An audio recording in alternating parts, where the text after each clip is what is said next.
Poor cleaner helped the poor street beggar, unaware he is a billionaire looking for true love. The old man collapsed right in front of the gutter, and not a single soul on that busy Lagos street stopped to help him, except one woman with a broom still in her hand. Her name was Nkemdirim, and she had just finished her morning shift, cleaning the floors of a shopping plaza on Adila Odeku street when she saw him fall. He was thin, wrapped in a torn brown cloak, his sandals barely holding together, his face covered in dust and something that looked like defeat. People walked around him. A woman in high heels stepped over his outstretched hand without even glancing down. A young man on a motorbike shouted at him to move out of the way, but Nkemdirim, who owned nothing more than the uniform on her back and a small, rented room behind a printing shop, ran toward him without a second thought. She knelt beside him in the dust, ignoring the stares, and lifted his head onto her lap. His skin was burning hot. She had no money for a taxi, no phone to call anyone important. But she had two things, her voice and her legs. She shouted for help until a taxi driver, moved by her desperation, agreed to take them both to the nearest clinic for whatever little money she had, folded in her wrapper. She paid with the money meant for her own week's food, and she did not hesitate. If you believe kindness should never depend on how much money is in your pocket, and that second chances can find even the most forgotten people, like this video, drop a comment, share it with someone who needs to hear this, and subscribe to Whispering Tales Stories, because this story is only just beginning. At the clinic, the doctor said the old man was severely dehydrated and malnourished. Nkemdirim sat outside on a plastic bench for 3 hours, her stomach growling, her uniform stained with his sweat and dust, waiting simply because she could not bring herself to leave a stranger to face sickness alone. When he finally woke, weak but alive, he looked at her with tired eyes and asked her one simple question. "Why did you help me?" "You don't know me." She only shrugged and said that a person does not need to know someone to see that they are suffering. She told him her name, and he told her his Baba Fadason, though she would later learn that was only a name he used on the streets. She assumed he was simply another forgotten old man, one of thousands who wandered Lagos with no family, no shelter, no one to notice if they lived or died. She did not know that underneath the torn cloak and dust-covered feet was a man named Otumba Ferdinanda de Walabalogan, one of the wealthiest businessmen in the country, a man who owned shipping companies, real estate towers, and a name that made bank managers tremble. Ferdinand had grown tired of a life surrounded by people who smiled only because of his money. His wife had left him 11 years earlier for another man with a bigger name, and his own children rarely visited except when they needed funds for their businesses. Every woman who ever showed interest in him seemed to already know the number attached to his bank account before she knew the sound of his laughter. So in a moment of desperation and heartbreak, he disguised himself as a homeless beggar and wandered the streets for weeks, searching for something money could not buy, a single soul who would treat him with kindness simply because he was human, not because of what he could offer them. He found it in Nkemdirim. Over the following days, he returned to the same street corner near the plaza, sitting quietly, watching her sweep the floors, with the same dedication. Whether her supervisor was watching or not, she always greeted him, always brought a small portion of her own lunch to share, even when her own stomach growled with hunger.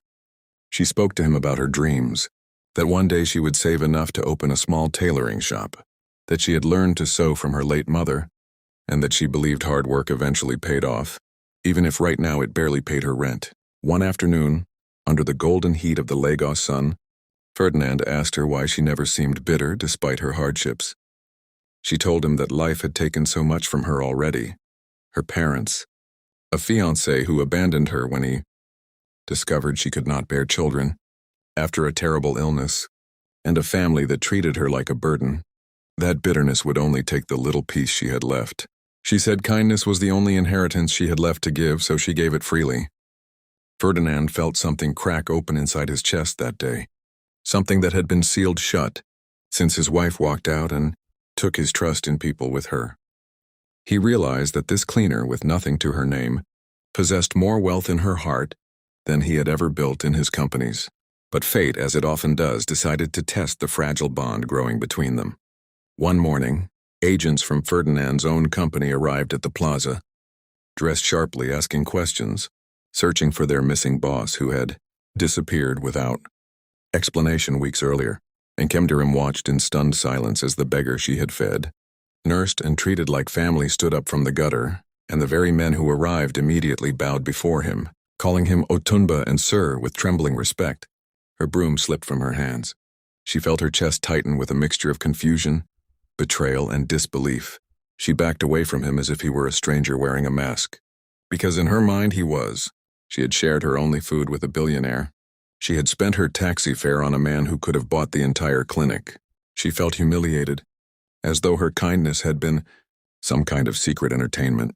For a rich man's boredom, Ferdinand tried to explain, his voice breaking as he pleaded with her to understand that his disguise was never about mocking her, but about finding someone real in a world that had shown him nothing but greed.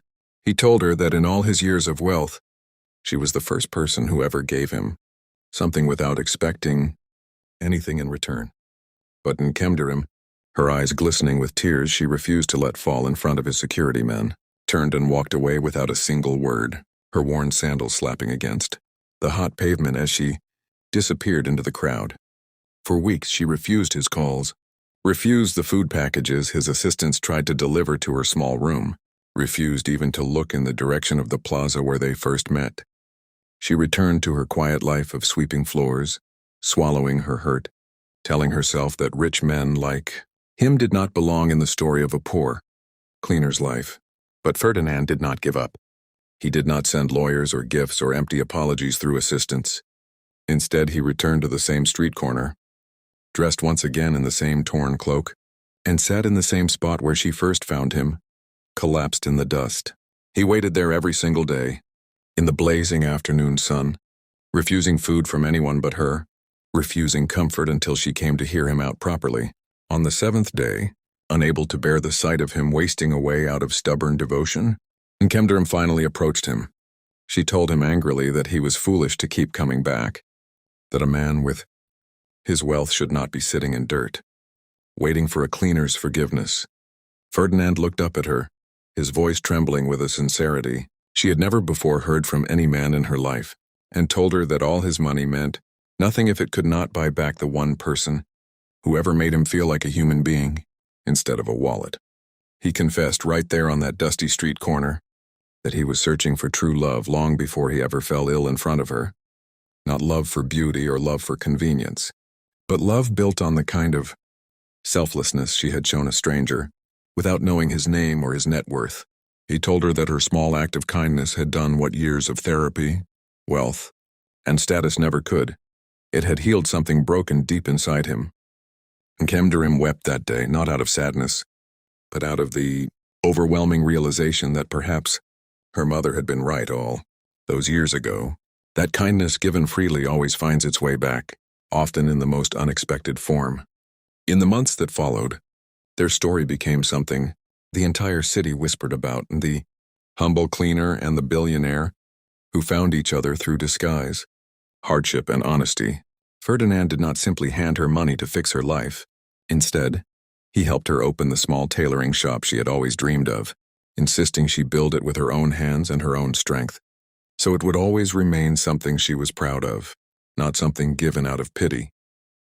If this story touched your heart even a little, please take a moment to like this video, leave a comment, and share it with someone who needs a reminder that true kindness never goes unnoticed. Before we end this story, if you believe love and kindness can find you in the most unexpected disguise, type second chance in the comments below. And Kemderim and Ferdinand's story was never about wealth finding poverty, but about two broken souls finding wholeness in each other, proving that sometimes the richest hearts are found in the simplest, most humble places, and that true love often begins not with grand gestures, but with a single act of kindness offered to a stranger in the dust.